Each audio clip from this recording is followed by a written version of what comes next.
Hello students, मैं doctor Seema Garg, assistant professor in zoology from स्वर्गीय Pandit Naval Kishore Sharma, government PG college Dausa. आज हम बी थर्ड ईयर की थर्ड पेपर की सेकेंड यूनिट इथोलॉजी या एनिमल बिहेवियर स्टार्ट करेंगे। What is ethology? इथोलॉजी क्या है?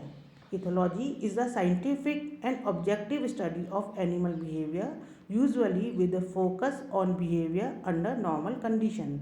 मतलब एनिमल्स का उनके नेचुरल हैबिटाट, उनके स्वाभाविक स्थानों के अंदर उनके व्यवहार का अध्ययन करना ही इथोलॉजी होती है।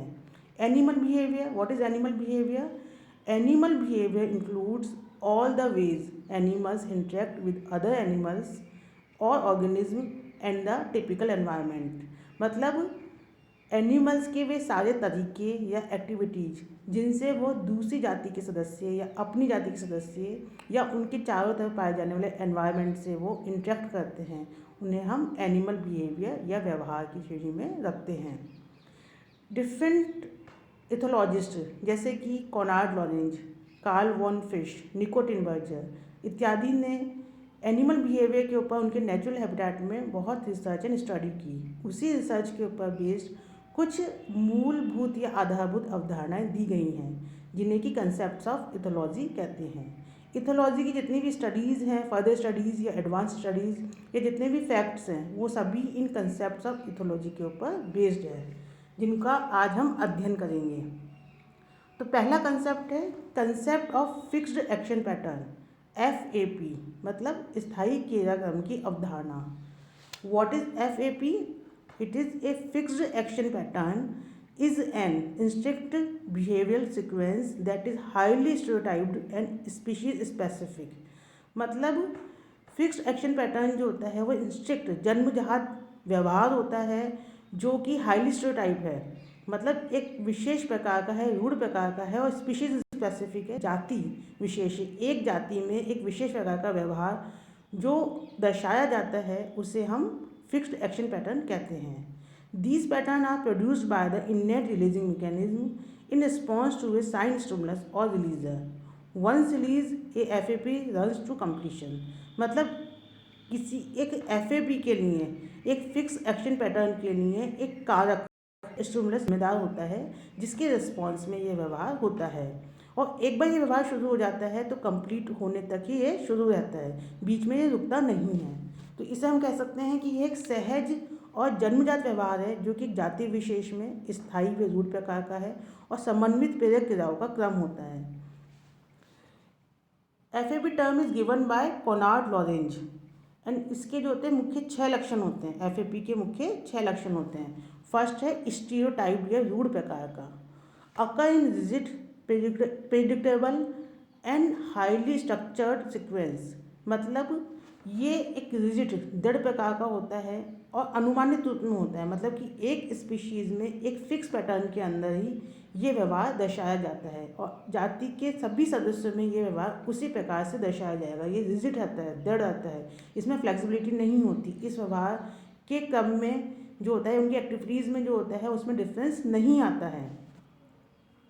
Second, complex, it is not a simple reflex, these are sequence of coordinated motor activities. मतलब एक ये सिंपल रिफ्लेक्स नहीं है, बहुत सारी मोटर एक्टिविटीज़ होती हैं जिनका समन्वित क्रम जो होता है जिसकी वजह से जटिल व्यवहार बनता है।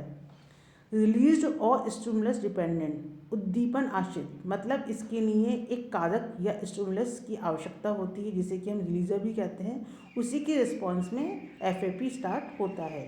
Triggered, once released a FAP continues to completion even when there are changes in the surrounding environment।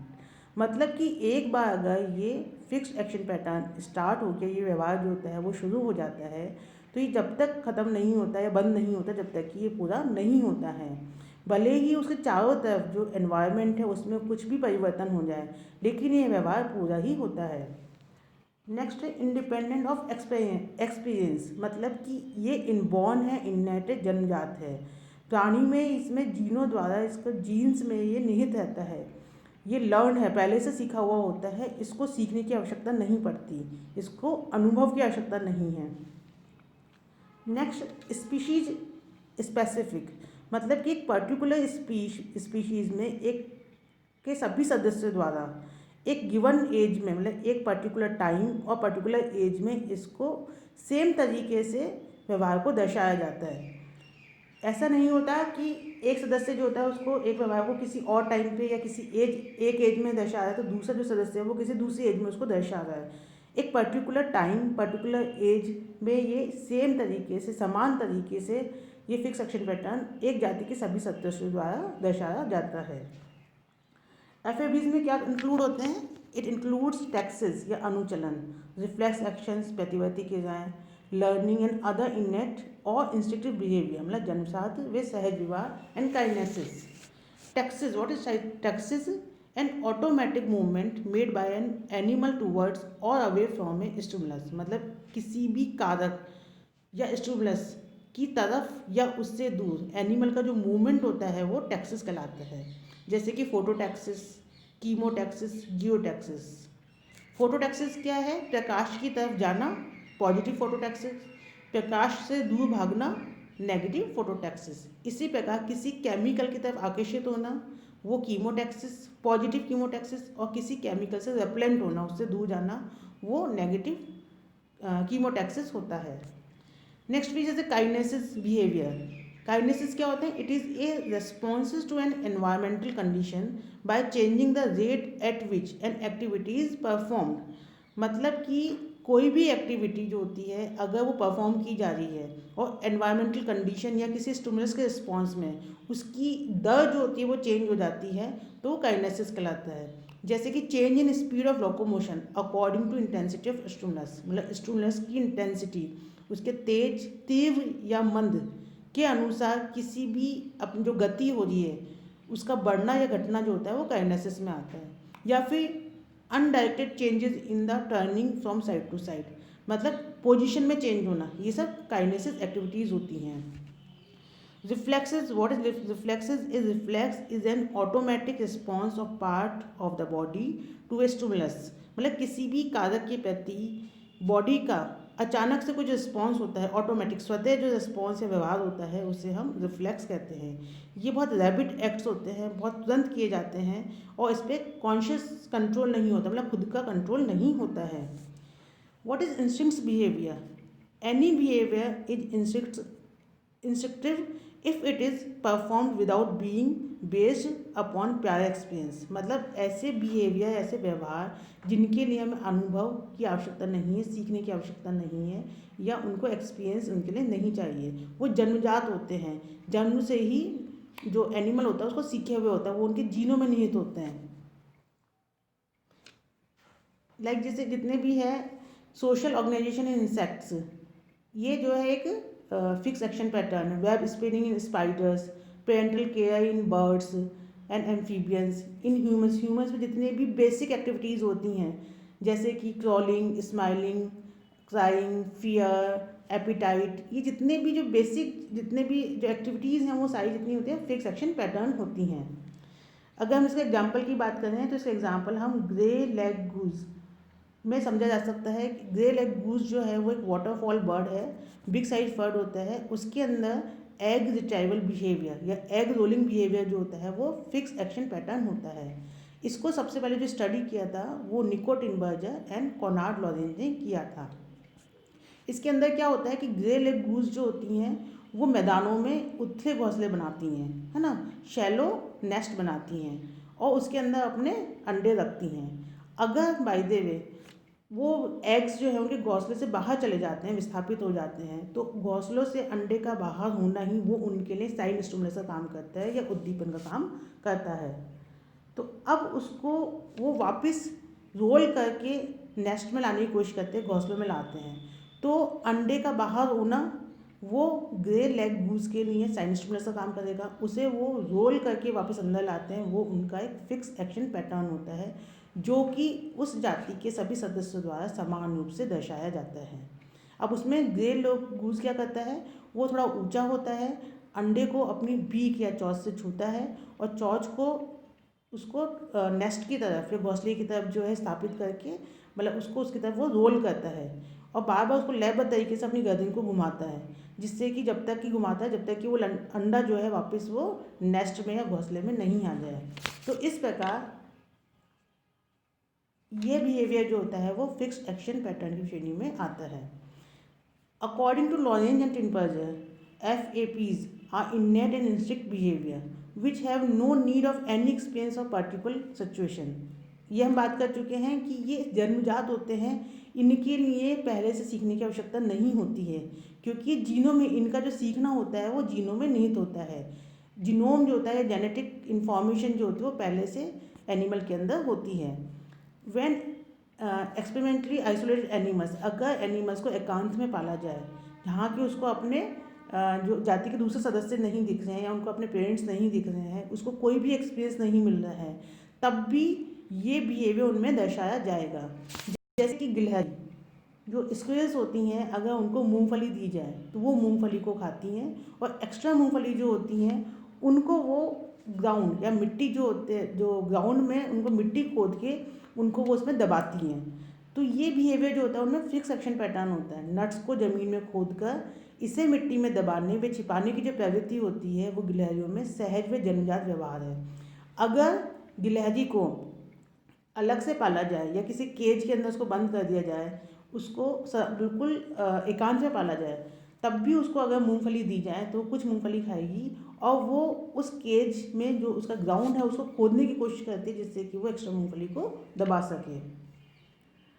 Lawrence के अकॉर्डिंग जब भी एनिमल एक FAP fix action pattern perform कर रहा होता है तो ऐसा लगता है जैसे कि वो अपनी कोई टेंशन रिलीज़ कर रहा है, कोई चिंता जो है उसे चिंता से मुक्त हो रहा है, तो इसे कहते हैं इन वैक्यूम रिलीज। FAP जो होते हैं वो extremely conservative in evolution of A species, मतलब एक जाति का जब इवोल्यूशन या उद्विकास होता है तो उस समय इनमें परिवर्तन नहीं आता है, ये कंजर्वेटिव रहते हैं, सुरक्षित रहते हैं, ये उस इवोल्यूशन में बदलते नहीं हैं। Once they appeared in a species, एक बार वो किसी जाति में अपीयर हो जाते हैं तो वो बिना बदले फाइलोजेनेटिक चेंज के बिना बदले, मतलब उनमें चेंजेस नहीं होते हैं, वो इवोल्यूशन में वैसे के वैसे ही बने रहते हैं। तो हम ऐसा कह सकते हैं कि FAP के ऊपर उद्विकासीय बलों का कोई प्रभाव नहीं पड़ता है। These behavioral acts are transferred through genes. These acts are already pre-programmed in the central nervous system through genetic material. Thus, transfer of behavior through genes has great significance in the survival of species. Such innate behavioral acts like feeding, drinking, mating, etc. are essential part of an organism's life, and they save time and energy if these acts are transferred through genes। मतलब कहने का मतलब है, हम बात कर चुके हैं कि ये बिहेवियर जो होते हैं इनकी इन्फॉर्मेशन जीन्स के अंदर निहित रहती है, और ये जेनेटिक मटेरियल से होते हुए सेंट्रल नर्वस सिस्टम में जाती है और वहाँ पे प्रोग्राम हो जाती है। जब भी कोई एक पर्टिकुलर एज के ऊपर या टाइम में जब भी कोई साइन स्टिमुलस होता है तो वो FAP या बिहेवियर जो होता है वो परफॉर्म कर दिया जाता है। इस प्रकार जो स्पीशीज़ होती है उनकी सर्वाइवलिटी या उनकी उत्तरजीविता के लिए बहुत ही महत्वपूर्ण है।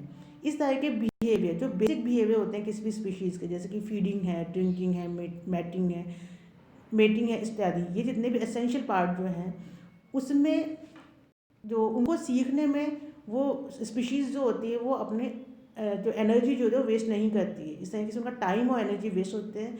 इस प्रकार वो जाति जो होती है अपनी एनर्जी और टाइम को नए बिहेवियर को सीखने में लगाती है, या जो उनका जो एनवायरनमेंट होता है उसमें एडजस्ट होने के लिए जो नए बिहेवियर होते हैं उनको सीखने में वो लगाती है।